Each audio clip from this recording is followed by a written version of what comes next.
Le 1er juillet 2022 s'est déroulée l'inauguration du nouveau musée Mathurin-Méheut à Lamballe. Les invités étaient nombreux. En présence des élus, représentants de l'État et d'associations, le traditionnel ruban a été officiellement coupé. Lors de leurs allocutions, les personnalités ont fait l'éloge du peintre et retracé la gestation du nouveau musée. On va commencer par le maire de la ville de Lamballe-Arnort, Philippe Herpette, qui va commencer par nous accueillir dans un premier temps par un mot d'accueil. Mesdames, Messieurs, vous toutes et tous ici qui êtes là, présents, je voudrais dire ce musée, ça y est, il est là. Il est là, c'est le vôtre, c'est le nôtre, et il est là. Et c'est une grande satisfaction, une grande fierté, je crois, pour nous tous. Avant de commencer, pour vous dire quelques mots, je voudrais, mais si vous me le permettez, et je pense qu'il en sera d'accord, faire une petite entorse au protocole, tout de suite. Et parce que si nous inaugurons ici aujourd'hui ce musée Mathurin-Méheut, eh bien, je crois que comme dans beaucoup de réalisations, ce que nous faisons, ça a été préparé par d'autres avant. Et je voudrais, si vous me permettez, et je crois qu'il est par là, inviter Loïc Corret à nous rejoindre ici.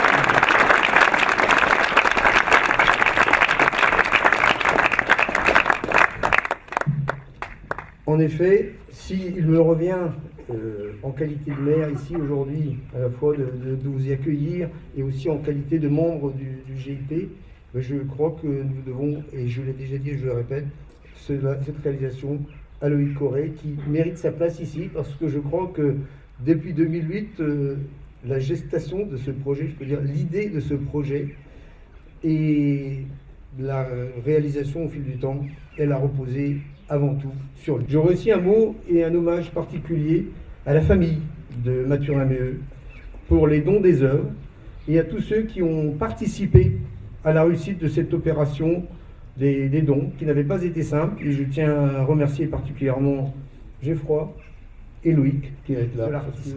Et permettez-moi quand même de souligner quelques points dans l'œuvre de Mathurin-Méheut, notamment l'attachement à la nature, la biodiversité, avant l'heure, le monde animal comme dans le monde végétal, l'attachement également à l'humain, à la vie locale, mais aussi au témoignage sur les lieux, les pays, des instants de vie, des expressions, et puis des séjours ici ou là, dans différents pays, à la guerre, partout dans le monde. Le dernier point que je voulais dire et qui illustre bien cette ouverture sur les œuvres et sur la culture, c'est d'une petite anecdote que je voulais vous raconter. Je l'ai raconté tout à l'heure à monsieur le préfet. Auparavant, le musée, je l'ai dit, localement, il n'était pas forcément très accessible. Et en plus, il n'était pas très grand, donc on ne pouvait pas forcément mettre beaucoup de choses. Et je dois vous avouer quand même que pendant des années, j'ai eu l'immense chance, un grand privilège, je pense, de pouvoir aller régulièrement dans le bureau de monsieur le préfet des Côtes-d'Armor. C'est vrai qu'on n'y accédait pas souvent, mais moi j'y allais quand même parfois 2-3 fois par semaine. Et c'était toujours un plaisir de voir cette tapisserie, là, la tapisserie La Mer, qui était là. Et moi j'étais toujours subjugué. Et je pense que toutes les personnes qui passaient dans le bureau du préfet avaient cette même réaction.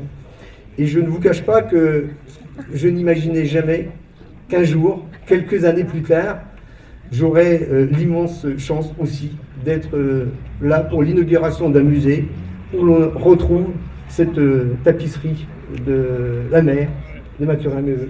Philippe, j'ai demandé à Mylène Alano, notre conservatrice, notre 3e conservatrice, depuis la création du musée Mathurin-Méheut, depuis 50 ans.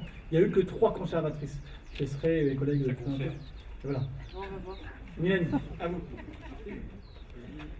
Bon, on m'a dit d'être bref, donc je vais tenter de l'être. J'aurais pu prendre le... Je suis épatée par Eric Orsena qui a une carte de visite avec toutes ses notes. Enfin bref, j'ai dit que j'étais brève. Donc il y a les artistes célèbres et les artisans de renommée, il y a les peintres de la mer et les peintres de la marine, il y a les peintres de la Bretagne, il y a les artistes animaliers ou naturalistes, les peintres décorateurs, les illustrateurs et il y a Mathurin-Méheut, inclassable. De la même manière, il y a les musées des beaux-arts, les musées de société, les musées d'art décoratif et il y a le nouveau musée Mathurin-Méheut. Le musée Mathurin-Méheut, C'est à ce jour un héritage aussi bien matériel qu'intellectuel. Matériel avec un fonds de très exactement 6044 œuvres et objets répertoriés dans notre base de données. C'est un héritage intellectuel avec plus d'un siècle de publications qui lui ont été consacrées, parce que de son vivant, il y a quand même eu pas mal d'articles qui ont parlé de lui. Et donc un demi-siècle d'expositions aussi derrière nous. Il y a eu en gros 250 expositions consacrées à Mathurin-Maillot depuis 1958, dont 50 organisées sur le seul site de la Maison du Bourreau. Tous les thèmes ont été abordés: les animaux, la nature, la guerre, le Japon, la Bretagne, la Provence, le pardon, la mer, la gravure, la broderie, et j'en passe. Cette liste non exhaustive vous donne une petite idée de l'effort d'imagination qu'il va falloir déployer maintenant en matière d'exposition temporaire. Dès votre entrée, vous allez pouvoir plonger dans la salle d'exposition, la nouvelle salle d'exposition, la salle d'immersion. Ensuite, vous allez pouvoir découvrir tous les dessins, les peintures, les objets qui ont été disposés dans les différentes salles thématiques, avec au centre la pièce maîtresse, la tapisserie de la mer, effectivement qu'on a volé au préfet. Non, on l'a pas volé, on l'a emprunté au préfet à long terme. Accompagné de son carton qui est juste en face, qui avait jamais été exposé auparavant. Plusieurs outils numériques sont également à votre disposition afin de découvrir des œuvres parfois trop fragiles, qui sont non exposées. Et vous allez pouvoir aussi également devenir un petit artiste, ou un grand artiste, ou un Mathurin-Maillot, en coloriant des dessins, en découvrant les œuvres de Mathurin-Maillot via ces outils numériques, et vous allez même pouvoir vous les envoyer par mail à vous, ou à vos enfants, ou à vos proches. Ça sera une belle surprise et initier effectivement les gens à venir sur le territoire. Le musée est parrainé par l'académicien Éric Orsena, qui a bien voulu nous confier ses impressions. Monsieur Orsena, connaissiez-vous l'ancien musée et quelles sont vos impressions sur la nouvelle présentation des œuvres? Alors, il se trouve que je ne connaissais pas l'ancien musée, que j'ai découvert assez récemment l'ampleur de l'œuvre de Mathurin-Maillot grâce à la formidable exposition qui a eu lieu il y a 5-6 ans au musée de la Marine. Et je me suis dit, mais on a un génie près de chez moi. Parce que moi, je suis un peu plus à l'ouest, c'est-à-dire pas loin de Paimpol. Et donc, je ne connaissais pas l'ancien musée, mais ce musée-là, il est exceptionnel. Parce qu'il se trouve que je connais bien les musées, je suis passionné par les musées, et les musées qui donnent vraiment la possibilité d'ouvrir toute la diversité d'une œuvre. Et comme il y a une diversité incroyable dans l'œuvre de Mathurin, des petits, des grands, des supports divers, des faïences, des sculptures, tout ce qu'on peut imaginer. Et donc ce musée est formidable, va donner envie, et surtout va donner envie à tous ceux qui vont visiter, aux jeunes mais à tous les âges, de dire l'art c'est possible, l'art c'est divers, l'art ça permet de mieux comprendre la vie, donc de mieux vivre.